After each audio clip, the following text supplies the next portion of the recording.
From the factories of the Urals to the streets of Berlin, Soviet vehicles carried the Red Army through the most brutal war in history. Tanks that could take a beating, trucks that never quit, and armored cars built for one thing: survival. The Soviet war machine rolled on sheer numbers, brutal simplicity, and the kind of engineering that worked when everything else failed. This is every Soviet vehicle used in World War II, starting with light tanks. T-26. This was the Red Army's most common tank when the war started. Based on a British design, it was lightly armored and slow, but it had a decent 45mm gun. The problem? German anti-tank weapons tore through it like paper. By 1941 it was already obsolete, yet thousands still rolled into combat because there was nothing else. It worked when it had to. But crews knew they were driving a death trap. BT-7, the fast tank. This thing could hit 50 miles per hour on roads, making it one of the fastest tanks in the world. It used the Christie suspension, which gave it incredible mobility. The Soviets loved it for deep operations and breakthrough tactics, but speed came at a cost. Armor was thin, the fuel tank was a fire hazard, and it struggled in the mud. Still, it taught the Soviets how to build mobile warfare into their doctrine. Dangerous when used right, but it needed open ground. T-60. A tiny cheap light tank thrown together in 1941 when the Soviets were desperate. It had a 20mm gun, which couldn't kill much of anything, and armor that barely stopped rifle rounds. But it was simple to build, and they made thousands. It wasn't meant to win tank duels. It was meant to scout, support infantry, and survive long enough to be useful. A stopgap that somehow stayed in production far longer than it should have. T-3. The upgrade to the T-60.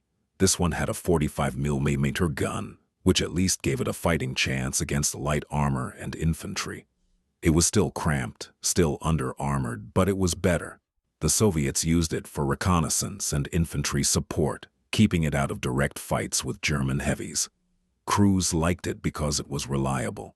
Command liked it because it was cheap. It did the job. Moving on to medium tanks. T-34. The legend. This tank changed the war. Sloped armor, a powerful 76mm gun, wide tracks for mobility, and a diesel engine that kept it running in conditions that killed German tanks. When the Wehrmacht first encountered it in 1941, they were shocked. Nothing they had could reliably penetrate it from the front at range. The T-34 wasn't perfect. The cruise space was brutal, visibility was terrible, and early models had transmission issues. But it was easy to produce, easy to repair, and it kept coming. By 1945, the Soviets had built over 50,000 of them. It works. T-34-85, the upgraded version. By 1943, the original T-34 was struggling against Tigers and Panthers, so the Soviets stuck an 85mm gun in a bigger turret. Now it could fight back. The armor was still the same, but the gun gave it the punch it needed. This version became the standard Soviet medium tank for the rest of the war and decades after, legitimately capable, continuing with heavy tanks. KV-1. When this thing rolled onto the battlefield in 1941, the Germans had nothing that could stop it. Thick, blocky armor and a 76mm gun made it a fortress on tracks. The problem? It was slow, mechanically unreliable, and its transmission was garbage.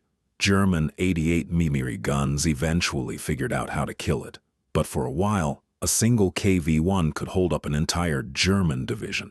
Terrifying when it worked, a liability when it broke down. KV-2. Take the KV-1 hull, stick a massive 152mm howitzer in a gigantic turret, and you get the KV-2. This thing was built to destroy bunkers, not fight tanks. The turret was so tall and heavy that the whole tank would tip over on slopes.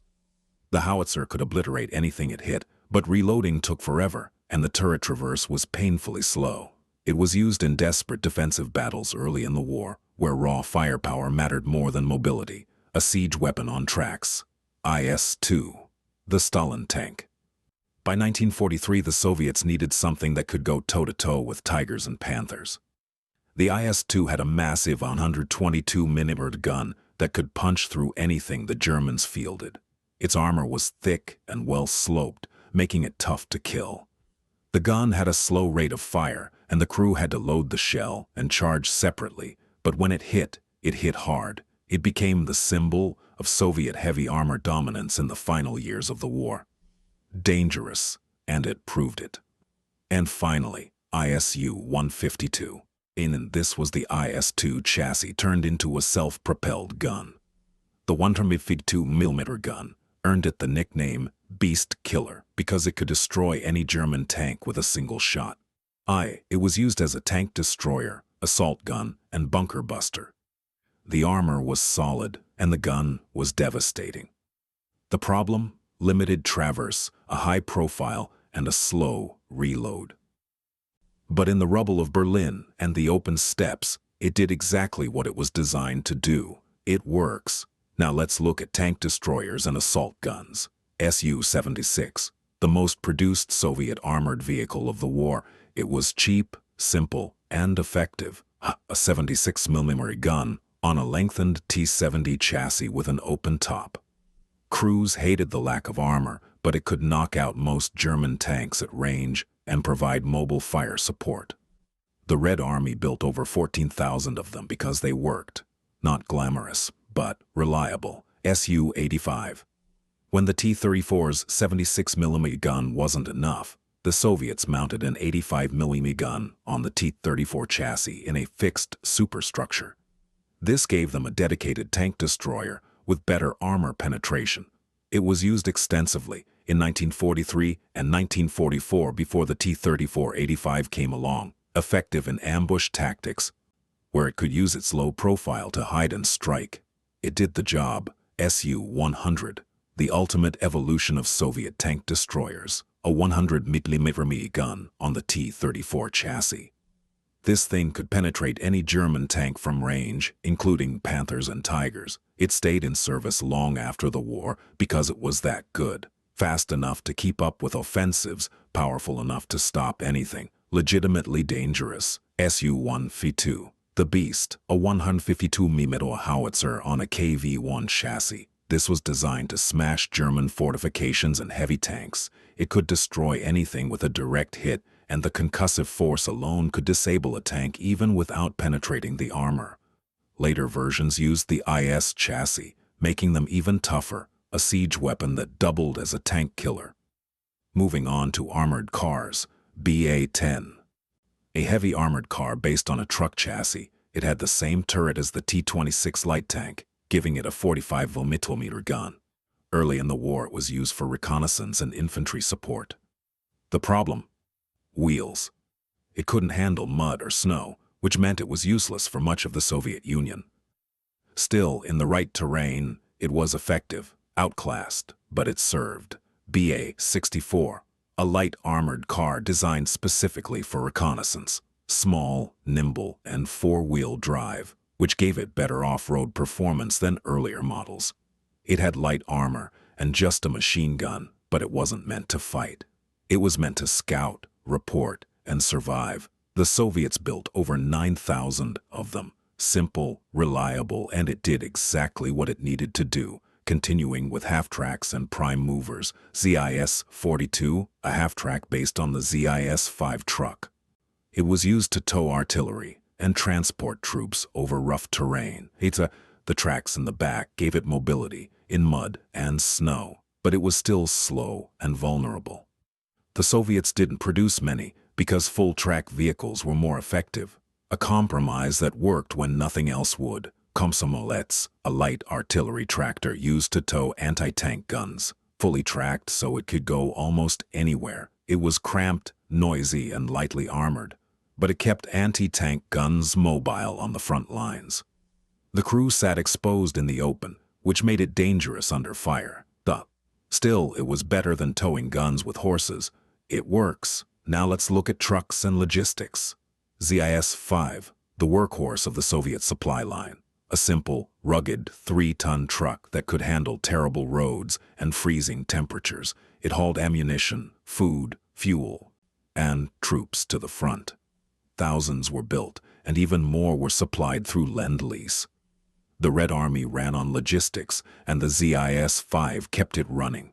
GAZ, AA, a light truck based on the Ford Model AA. It was smaller than the ZIS-5 but just as reliable, used for light cargo, medical evacuation, and general transport. Simple to maintain, which meant it stayed in service even when parts were scarce. A utility vehicle that did everything. GAZ E-67, the Soviet Jeep. A small, four-wheel drive utility vehicle used for reconnaissance, command, and liaison. It was simple, light, and could go almost anywhere. Not as refined as the American Willys, but it worked. The Soviets built thousands, and many stayed in service long after the war. Studebaker US-6, Lend-Lease from America. This 2.5-ton truck became one of the most important vehicles in the Red Army. It was more reliable than Soviet trucks, had better load capacity, and could handle rough terrain.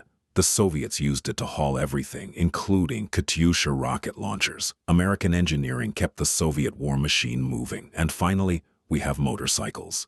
M72, a Soviet copy of the German BMW R71, a heavy motorcycle with a sidecar, used for reconnaissance, dispatch, and liaison. It was rugged, reliable, and could handle rough terrain. The Soviets built tens of thousands, and it stayed in service for decades. A simple machine that worked. Which one is your favorite? Let me know in the comments. Subscribe for the next video.